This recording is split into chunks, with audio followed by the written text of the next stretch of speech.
क्या आप नए साल में होटल बुक कराना चाहते हैं या फिर सैर सपाटे के लिए कोई राइड बुक कराना चाहते हैं, कहीं जाना चाहते हैं, और अगर आपके पास महंगा फ़ोन है तो हो सकता है कि एंड्रॉयड के मुकाबले ये डील आपको एप्पल पर महंगी पड़ जाए, या कोई फ़ोन अगर सस्ता है और एंड्रॉयड में भी वो सस्ता है और एंड्रॉयड का महंगा फ़ोन अगर आपके पास है तो हो सकता है कि आपको उन दोनों के प्राइसेस में फ़र्क दिखे। मार्केटिंग के इसी डार्क पैटर्न की क्या है असल हकीकत और कैसे होता है डायनामिक प्राइसिंग का पूरा ये खेल, पहले रिपोर्ट में देखिए, इसको फिर आप खुद क्रॉस चेक करिएगा, क्रॉस वेरीफाई करने की कोशिश कीजिएगा। मैं आज खास मेहमानों के साथ इस पूरे मामले की जड़ तक जाकर आपको ये समझाने की हम कोशिश करेंगे कि क्या वाकई में सस्ते फ़ोन और महंगे फ़ोन में अगर कोई सर्विस या प्रोडक्ट आप ऑर्डर करते हैं तो उसमें क्या प्राइस में फ़र्क है। मामला क्योंकि कंज्यूमर मिनिस्ट्री तक पहुंच चुका है। कंज्यूमर सचिव निधि खरे मैम ने भी इस बात को स्वीकार किया है कि उन्हें इस तरह की शिकायतें मिल रही हैं। तो इसमें दूध का दूध और पानी का पानी करने की आज कोशिश करेंगे। पहले रिपोर्ट देखिए, मैं लौट रहा हूं खास मेहमानों के साथ। आपके पास क्या आईफोन या कोई महंगा मोबाइल है तो ये स्टेटस सिंबल जरूर हो सकता है, लेकिन क्या आपको पता है कि महंगे फोन के चलते अगर आप किसी मोबाइल ऐप से ई कॉमर्स प्लेटफॉर्म का यूज करते हैं और क्विक कॉमर्स कंपनियों के जरिए कुछ भी ऑर्डर या राइड बुक करते हैं तो इसमें दिखाई जाने वाली कीमतें एंड्रॉइड फोन के मुकाबले ज्यादा दिख सकती हैं।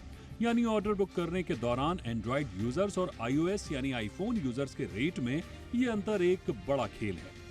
आखिर क्या है ये खेल? दरअसल ये अंतर डार्क पैटर्न और डायनेमिक प्राइसिंग के चलते होता है। देखने में आया है कि एक ही सर्विस के लिए ये कंपनियां आईफोन यूजर्स से एंड्रॉइड यूजर्स की तुलना में अधिक पैसे ले रही हैं। ऐसा क्यों है, ये एक बड़ा सवाल है। ऐसा माना जाता है कि उबर और ओला जैसी कंपनियां डायनेमिक प्राइसिंग का इस्तेमाल करती हैं, यानी राइड की कीमत डिमांड और सप्लाई के आधार पर बदलती रहती है। कभी कभी आईफोन यूजर्स को अधिक प्रीमियम राइड सेवा की पेशकश की जाती है, जिनकी कीमत भी अधिक हो सकती है। उबर की उबर ब्लैक जैसी प्रीमियम सेवाओं का शुल्क आईफोन यूजर्स के लिए अधिक हो सकता है, क्योंकि ये सेवाएं आमतौर पर अधिक संपन्न वर्ग के लिए होती हैं जो आईफोन का उपयोग करते हैं। वहीं आईफोन यूजर्स आमतौर पर अधिक टेक सेवी होते हैं, जिसके चलते वो क्विक कॉमर्स ऐप का ज्यादा इस्तेमाल करते हैं और उनकी इसी आदत का फायदा ये कंपनियां उठाती हैं। हालांकि कंपनियों की तरफ से इस तरह के दावों को गलत बताया गया है। कंपनियों का कहना है कि पिकअप पॉइंट, ईटीए यानी आगमन का अनुमानित समय और ड्रॉप ऑफ पॉइंट अलग अलग होते हैं, जिससे अलग अलग किराए दिखाई दे सकते हैं। फिलहाल तो देश भर से ऐसे मामलों की भरमार हो गई है और लोग डायनेमिक प्राइसिंग के खेल पर अपनी प्रतिक्रियाएं दे रहे हैं। तो क्या वाकई डायनेमिक प्राइसिंग के खेल में कंपनियां लिप्त हैं और चोरी छिपे अपने कारोबारी मुनाफे और दायरे को बढ़ाने के लिए गलत रास्ते का इस्तेमाल कर रही हैं? इसके लिए उन्हें टारगेट कर रही हैं जिनके पास अधिक बाइंग पावर है या जो लोग कीमत की बजाय सर्विस को ज्यादा महत्व देते हैं। तो क्या मोबाइल ऐप में कोई राइड बुक करने के लिए या फिर किसी ऑनलाइन शॉपिंग में सस्ते और अच्छे ऑफर्स के लिए एंड्रॉइड फोन का इस्तेमाल फायदेमंद है? और क्या जिनके पास एप्पल जैसे महंगे फोन हैं उन्हें इन ऑर्डर्स के लिए महंगी कीमत चुकानी पड़ती है? अगर ऐसा है तो क्विक कॉमर्स और ऑनलाइन शॉपिंग कंपनियों को लेकर इसे स्थिति साफ करनी चाहिए और ऐसी प्रैक्टिस से बिल्कुल बचना चाहिए। जाहिर है अनफेयर ट्रेड प्रैक्टिस निश्चित तौर पर ग्राहकों के साथ एक बड़ा धोखा है। ब्यूरो रिपोर्ट, जी मीडिया। खास मेहमान मेरे साथ हैं, स्वागत करते हैं अमित दुबे का, जाने माने आर्टिफिशियल इंटेलिजेंस एक्सपर्ट हैं। बहुत बहुत स्वागत है अमित जी आपका। और हमारे साथ हैं दीपिका सिंह, साइबर एक्सपर्ट हैं जानी मानी और सीईओ हैं डीप साइट साइबर लैब्स की। बहुत बहुत स्वागत है दीपिका आपका भी शो पे। अमित जी, चर्चा की शुरुआत, और वाकई में काफ़ी दिनों से हम भी इस बात को सुन रहे थे, काफ़ी चर्चा में था ये इशू, और ख़ास तौर से सोशल मीडिया पर इस बारे में काफ़ी बात होती थी कि एक ही फ़ोन से, एक ही लोकेशन से या दो अलग अलग फ़ोन से, एक ही लोकेशन से एक सस्ता फ़ोन ले लीजिए या एक एंड्रॉयड ले लीजिए और दूसरा एप्पल अगर आपके पास है तो उसमें फ़र्क आता है। ये अब कंपनियों का, आज हमारी रिपोर्टर एकता सूरी ने भी इस बात की तस्दीक करी और हमने वो विजुअल्स भी अपनी इस रिपोर्ट के ज़रिए दिखाए हैं। वो हमारी रिपोर्टर एकता सूरी के द्वारा लिए गए स्क्रीनशॉट्स हैं जो आपने रिपोर्ट में भी देखे होंगे, अभी हम आपको साथ में भी दिखाएंगे। तो ऐसा प्रतीत होता है कि ये जो संशय जाहिर किया जा रहा है अमित जी, इसमें कुछ ना कुछ तो सच्चाई है। आपका इस पर टेक क्या है? नहीं नहीं, बिल्कुल पूरी तरीके से सच है और उस पर पूरे विश्व में अलग अलग जगह लीगल एक्शंस भी हुए हैं। हम्म। देखिए, आपको एक मैं लिंक बताऊंगा, privacy.net/analyzer, ये अपने मोबाइल पे खोल लीजिए। स्टार्ट टेस्ट बटन आएगा, उसको क्लिक करेंगे तो आपको पता पड़ेगा कि कौन कौन सी इंफॉर्मेशन बिना आपकी परमिशन लिए ब्राउजर ने पढ़ के सामने दिखा दी, जिसमें आपकी लोकेशन, आपका डिवाइस कौन सा है, एंड्रॉयड है, आईफोन है, आपका ब्राउजर कौन सा है, आपकी बैटरी का स्टेटस क्या है, आपका रेजोल्यूशन क्या है, बहुत सारे पैरामीटर सामने दिखने लगेंगे। अब ये लिंक जब ये इन्फॉर्मेशन कैप्चर कर सकती है तो कोई भी कर सकता है। अब ये इन्फॉर्मेशन यूज होती कैसे है, यही हमने इस रिसर्च में पाया है। देखिए, आपका बैटरी स्टेटस भी यूज होता है। यदि आप एक एंड्रॉयड फोन से ही कैब बुक करेंगे और आपका बैटरी स्टेटस 20% से कम है और 80% से ज्यादा है, तो फेयर में डिफरेंस आ जाएगा। अच्छा। जब 20% से कम होगा तो फेयर बढ़ने लगेगा, क्योंकि उसको पता है बंदा अर्जेंसी में है, ज्यादा बार ट्राई नहीं करेगा। ओ। और 80% से ज्यादा होगा तो फेयर स्टैटिक रहेगा थोड़ा सा। इसी तरह से आईफोन और एंड्रॉयड का जो बताया गया है, इस बारे में हमने एक और पहले शो किया था और ये बहुत बार ट्रायल करके देखा गया था कि ऐसा होता है। तो आपके डिवाइस टाइप पर भी प्राइसिंग डिपेंड होती है, क्योंकि उससे आपके एक इकोनॉमिक स्टेटस का शायद आइडिया लगता है। आपकी लोकेशंस पे भी होती है। यदि आप एयरपोर्ट से कैब बुक करेंगे तो ज्यादा आएगी, और उससे थोड़ा सा आगे आके आप करेंगे 1 आध किलोमीटर, जो आना एयरपोर्ट से संभव नहीं होता, क्योंकि वहां से हर चीज दूर दूर होती है। तो उस चीज का फायदा उठाते हैं। उतने ही डिस्टेंस के लिए कहीं और से हो, फेयर कम होगा। 5 स्टार होटल की लॉबी से कीजिए तो फेयर चार्ज अलग होंगे। आप 5 स्टार होटल से ना वॉक करके बाहर आइए, रोड के उस साइड आ जाइए, और थोड़ा सा वहां से कीजिए तो फेयर चार्जेस के चेंज हो जाते हैं। ये सारी चीजें ये कंपनीज इस्तेमाल करती हैं। इनको हम बोलते हैं एनवायरमेंटल कंडीशन को इस्तेमाल कर प्राइसिंग करना, कि वो व्यक्ति की नीड क्या है, अर्जेंसी क्या है, डिमांड एंड सप्लाई क्या होगा। मेरे ख्याल से ये बिल्कुल फैक्ट है, और इसमें कोई भी सरप्राइज नहीं है मुझे, क्योंकि ये पैटर्न ग्लोबली देखा गया है, ये सिर्फ भारत की बात नहीं है। हम्म। कई जगह इस पर लीगल केसेस भी हुए हैं, और सवाल खड़े किए गए कि भाई इस चीज को इस्तेमाल नहीं करना चाहिए, इतना डेटा। और ये डेटा जाता कैसा है वो मैंने आपको तुरंत बता दिया, कि आप एक लिंक से चेक कर सकते हैं, privacy.net/analyzer है, कि कितना डेटा आपका तुरंत निकल जाता है जिसमें आपकी कोई परमिशन भी नहीं लगी। तो आपको पता भी नहीं होता कि इस तरह के पैरामीटर पर कोई डिसीजन लिया जा रहा है, जो एब्सोल्युटली। बहुत एब्सोल्युटली। आई मीन, स्पेसिफिकली है। ये वाकई में अब समझ से परे होता जा रहा है कि सिर्फ धंधा करने के लिए कंपनीज किस किस तरह के हथकंडे अपना रही हैं। जैसा आपने बताया, उससे तो मैं बिल्कुल ही चौंक गया हूँ कि मेरे मोबाइल का बैटरी कितना बचा हुआ है, इससे वो मुझे इस बात पे जज कर लेते हैं कि इसको कितनी अर्जेंसी होगी। अब 10-15% बचा हुआ है तो जाहिर सी बात है मैं उसको उस सर्विस को या उस प्रोडक्ट को जल्द से जल्द लेने की कोशिश करूँगा, और उसमें मैं ज़्यादा इधर उधर ताका झांकी नहीं करूँगा, कंपैरिजन नहीं करूँगा, और ऐसे में वो बढ़ा देंगे। दीपिका, थोड़ा सा और इसे इलैबोरेट कीजिए हमारे दर्शकों के लिए, थोड़ा सा और समझाइए कि किस तरह से ये सारा खेल होता है। जी, से काफी लॉजिकली एनवायरमेंटल फैक्टर्स का एग्जाम्पल दे के समझाया। मैं यहाँ पे डिजिटल एंड टेक इन्वॉल्वमेंट जो होती है ये सारे एप्स के फंक्शनिंग में, उसके हिसाब से बताना चाहूंगी। पहला, अगर हमने देखा है कि आईफोन और एंड्रॉयड में टाइम, स्पेस और अदर वेरिएबल्स यूज करके देख सकते हैं कि ये कैसे वेरी होता है। पर अकाउंट जितना पुराना भी होता है उसमें भी प्राइसिंग ज्यादा आती है। और इसमें यह भी देखा गया है कि जो आईफोन यूजर्स होते हैं वो इस सर्विस को थोड़ा ज्यादा यूज करते हैं कंपेयर टू एंड्रॉयड यूजर्स। वो थोड़ा सब स्टैंडर्ड या सब रीजनेबल सर्विसेज यूज करते हैं। जितना पुराना अकाउंट जितनी बार यूज करे उतनी प्राइसिंग ज्यादा होती है, जो कि उल्टा है। हमने देखा है अगर कोई कस्टमर लॉयल होता है यूजली डिस्काउंट्स मिलते थे, बट यहाँ पे उल्टा किया जा रहा है। दूसरा है ऑफ फेसबुक एक्टिविटीज के बारे में हमने पहले भी चर्चा की है, और मैं क्यों इसको बीच में ला रही हूँ, क्योंकि जब भी एप्स का एनालिसिस होता है, केवल ये कैब एप्स का नहीं बट एयरपोर्ट एप्स का, आपने देखा है कि लास्ट मिनट पे जैसे ही आप पे करने जा रहे होते हैं और एयरलाइन का फेयर ऊपर हो जाता है, ऐप को आप बैकग्राउंड में रखिए, ऐप को पता चल जाता है शायद ये कॉम्पिटिटर ऐप पे जा रहा है, फटाक से रेट वहां कम हो जाएगा। तीसरा, ऑफ फेसबुक एक्टिविटी और मेटा पिक्सल कोड, क्योंकि इसमें एक और सवाल हमेशा जुड़ के आता है। मैंने कुछ सर्च किया, मैंने फेसबुक या इंस्टाग्राम खोला, मुझे उसी चीज की, उसी वस्तु की, उसी ऑर्डर में वही वस्तु की एड आना कोइंसिडेंट हो सकता है, बट अगर मैंने 5 वस्तुओं के बारे में सर्च किया और उन्हें कार्ट में रखा, वही वस्तुएं ऑर्डर से 1 2 3 4 5 एक चूक नहीं, वो ऑर्डर में कैसी आ रही है, इसमें है फेसबुक की टेक्नोलॉजी जो है पिक्सल। अभी वो पूरे मेटा ब्रह्मांड में आ चुकी है, और ये व्हाट्सएप बिजनेस पे भी लागू है। बीच में हमने डिस्कशन भी किए थी कि व्हाट्सएप बिजनेस कैसे डेटा एनालाइज कर रहा है थोड़ा बेटर करने को। और अब आ जाते हैं हम एआई का इसमें जो इस्तेमाल होता है, दैट इज सिरी या गूगल एआई या सैमसंग एआई, जो भी हमारे ये माइक्रोफोन्स होते हैं, क्या ये स्लीपिंग मोड में होते हैं, क्या ये रिकॉर्डिंग मोड में होते हैं? बिकॉज अगर स्लीपिंग मोड में होते हैं तो इन्हें एक्टिवेट तभी किया जा सकता है जब उनके एक प्रॉम्प्ट किया जाए। बट हमने यह भी देखा है कि जब प्रॉम्प्ट ना किया जाए वो तभी भी एक्टिवेटेड रहते हैं। तो इस सब का जो मैंने एग्जाम्पल दिया है, इसको मैं जो लास्ट एक एक्सपेरिमेंट हमने किया था, कुछ 10-12 लाइनों का कोड हमारी रिसर्च टीम ने लिखा था, जिसमें हमने सिर्फ यूजर की प्राइमरी की डाली है, या तो फोन नंबर या तो ईमेल आईडी। उसमें 11 अलग अलग डेटा पॉइंट्स उस यूजर्स के बारे में आए हैं, जिसमें यूजर का लाइफस्टाइल, कितना एक्सपेंसिव होटल्स, कितना एक्सपेंसिव डिनर्स उन्होंने किए हैं, या कौन से एक्सपेंसिव ट्रिप्स यूज किए हैं, यह सब एक कोड में आ जा रहा है और हम ये सब पब्लिक डेटा पे कर रहे हैं।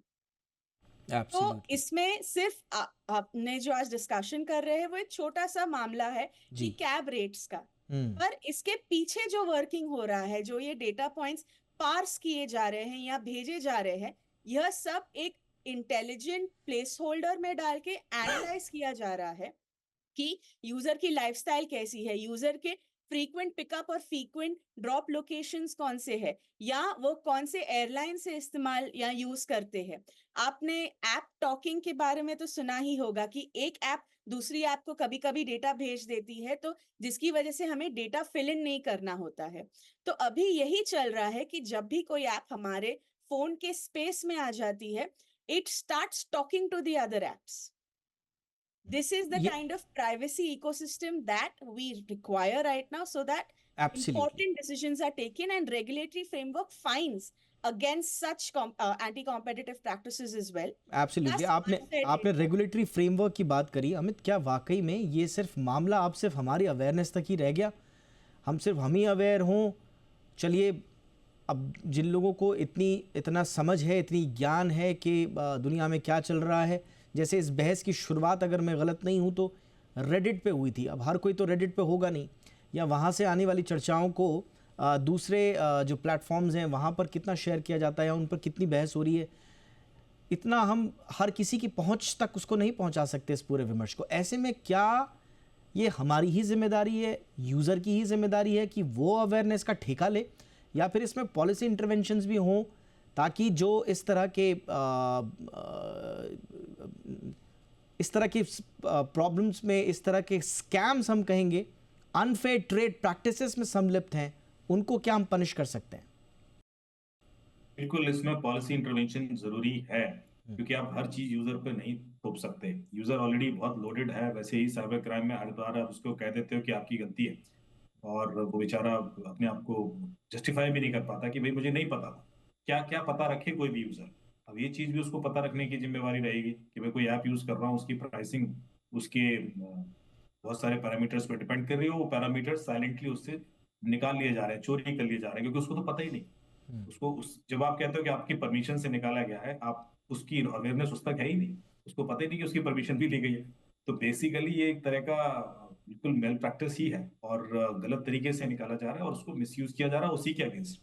डेफिनेटली इसमें पॉलिसी इंटरवेंशन चाहिए, एक कानून की जरूरत है, और कानून में पेनल्टी का प्रोविजन भी बहुत स्ट्रांग होना चाहिए। हमारे यहाँ क्या होता है, कई बार कानून बन जाते हैं, उसका इम्प्लीमेंटेशन बहुत स्लो होता है और पेनल्टीज वगैरह लगने में बहुत टाइम लग जाता है। तो जब तक कोई रेफरेंस केस नहीं होगा ऐसा, उस तरह की प्रैक्टिसेस रुकेंगे नहीं। लोग सोचते हैं ठीक है कभी हो भी जाएगा तो तब तक तो बेनिफिट ले ही लेते हैं।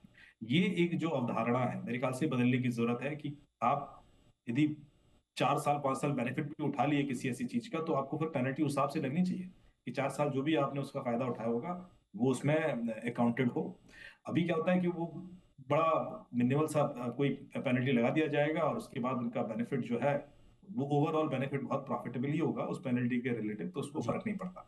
मेरे ख्याल से ये एक माइंडसेट है, इसलिए पॉलिसी इंटरवेंशन प्रोएक्टिवली लाने की बहुत जरूरत है। आपको मैंने शायद बताया यूके के अंदर साइबर क्राइम जब बढ़ा, अभी 7 अक्टूबर को एक लॉ लेके आए, क्योंकि करीब 1.2 बिलियन का लॉस हर साल उनको हो रहा है साइबर फ्रॉड में, और 3 मिलियन हर दिन होता है। तो एक लॉ लेके आए कि चाहे गलती यूजर की हो चाहे किसी की हो, फर्क नहीं पड़ता। यदि पैसा विक्टिम का जाएगा तो बैंक 5 दिन के अंदर पूरा पैसा लौटाएगा। अब ये बैंक की जिम्मेवारी है कि वो ढूंढे पैसा, वापस लेके आए, उसका खेल।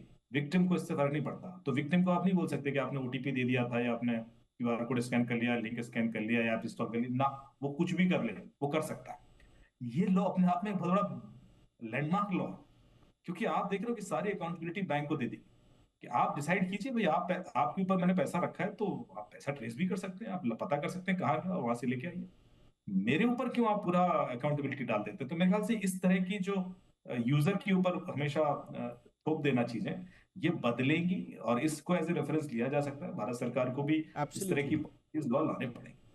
एब्सोल्युटली। देखिए, आपने फिजिकल फॉर्म में भी देखा होगा, ये प्राइस डिस्क्रिपेंसी तो कंपनीज करती ही हैं। 2019 का आपको केस याद होगा, जब एप्पल पर ये आरोप लगे थे, मेरे ख्याल से आईफोन एक्स और आईफोन 10 और आईफोन 11 प्रो पे उस दौरान भी आरोप लगे थे कि आप कुछ कंट्रीज़ में कुछ प्राइस पे बेच रहे हैं, कुछ कंट्रीज़ में कुछ प्राइस पे बेच रहे हैं। आप पूरा का पूरा मैनिपुलेट करते हैं, प्रोफाइलिंग करते हैं। अब दीपिका, इसमें बात यह है कि जब हम डिस्कस कर रहे थे तो कुछ लोगों ने कहा कि इसका सोल्यूशन तो कुछ होगा नहीं, इतने मायूस है लोग कि सरकार तो कुछ करेगी नहीं। सरकार कितना जाकर करेगी, इसको प्रूव करना एक तो बड़ी टेढ़ी खीर है कि कैसे प्रूव किया जाएगा। अब उसमें लोगों ने बोला कि साहब, एक ऑप्शन हमारे पास बचता है कि आप एक महंगा फ़ोन रखो, एक सस्ता फ़ोन रखो। लेकिन आप लोगों की बात सुन के मेरे को ऐसा लग रहा है कि ये भी सोल्यूशन नहीं है, क्योंकि अगर वो लोकेशन भी ट्रेस कर रहे हैं, हमारे लॉगिन्स भी ट्रेस कर रहे हैं, तो उनको पता होगा कि एक हाथ में यही आदमी एक हाथ में महंगा फ़ोन लिए हुए है, दूसरे हाथ में इसके पास सस्ता फ़ोन है, तो वो हमें हमसे ज़्यादा मैनिपुलेट करने की क्षमता रखते हैं। तो ऐसे में एक आम यूज़र के लिए आप क्या सलाह देंगी और पॉलिसी इंटरवेंशन किस तरह के हों? आम यूजर्स के लिए दीपक जी, जो हम पहले से ही उस ताले की बात करते थे, जो कि है हमारी सिम कार्ड आइडेंटिटी या हमारी ईमेल आइडेंटिटी, जितना हो सके आप अपनी जो आइडेंटिटी है इन सोशल मीडिया एप्स पे जितनी अलग रखे, जैसे कैब ऐप पे एक रखे या सोशल मीडिया ऐप पे दूसरी रखे। इससे इनका जो एक टॉकिंग मैकेनिज्म होता है बिटवीन टू एप्स, यह थोड़ा कम हो जाता है। मैं ये भी नहीं बोल रही हूँ कि बंद हो जाएगा, कम हो जाएगा। दूसरा, जब लोकेशन ट्रैकिंग या परमिशंस ऑफ माइक्रोफोन, कैमरा, ऐसी कोई भी परमिशंस होती है जो काफी सेंसिटिव होती है, जैसे आपका फेस, आपके बायोमेट्रिक्स, आपका लोकेशन, आपकी वॉइस, आपका ऑडियो, यह आप नीड टू यूज बेसिस पे ही करें, तो उसमें उनकी जो ट्रैकिंग मैकेनिज्म होती है, कंटिन्यूसली आपके ऊपर एक स्नूपिंग आई नहीं रखेगी। आपने कैब बुक करनी, आपने लोकेशन ऑन कर दिया, कैब बुक कर ये लोकेशन बंद कर दी, और उसके बाद आप अपने आप जा सकते हैं। अगर आप इनको डेटा देते जाएंगे, वो और इंटेलिजेंट बनते जाएंगे। अगर यूजर से यही रिक्वेस्ट है कि आप इन एप्स को सरप्राइज करें, क्योंकि जो हमारा यूजुअल बिहेवियर है, इसकी हमें और उन्हें दोनों को आदत हो चुकी है। यूजुअल बिहेवियर से थोड़ा हटके जाइए, एप्स को थोड़ा समझ में नहीं आएगा, बिकॉज ये again machine made, man made objects है। दूसरा, पॉलिसी फ्रेमवर्क पे आता है, तो फर्स्ट एंड फॉरमोस्ट रिक्वेस्ट होगी कि India is being treated as the data gold mine in by the entire world. Fortune 500 company से लेके जो ई कॉमर्स बिहेमिथ्स है, लेंडर्स है, ये सब इंडिया इनवर्ड्स में इसलिए देख रहे बिकॉज हमारा डेटा काफी कॉस्टली होता जा रहा है। मेरी दरखास्त यही रहेगी, प्लीज डेटा को अच्छे से प्रोटेक्ट कीजिए। जो भी दूसरे कंट्रीज ने लॉज लाए हैं, जैसे हमने टेलीग्राम के बारे में देखा, 2 मिनट नहीं लगे उन्हें अरेस्ट एप्रीहेंड करने के लिए। ऐसे यहाँ पे जो कंपनीज है, उनको सिर्फ नोटिसेस भेज के यहाँ काम नहीं चलेगा, बल्कि आपको ठोस एक्शंस भी लेने होंगे और मिली भगत को भी पहचानना होगा। आपने कहा लोकेशन बंद कर दीजिए। दीपिका, मेरा एक्सपीरियंस ये है, अगर आप लोकेशन बंद करेंगे तो एंड्रॉयड बोलेगा क्या आप रिस्क लेना चाहते हैं, लोकेशन बंद कर देंगे आपका फ़ोन खो जाएगा, तो हमारी गारंटी नहीं होगी, हम कैसे ट्रेस करेंगे। एप्पल में भी यही होता है।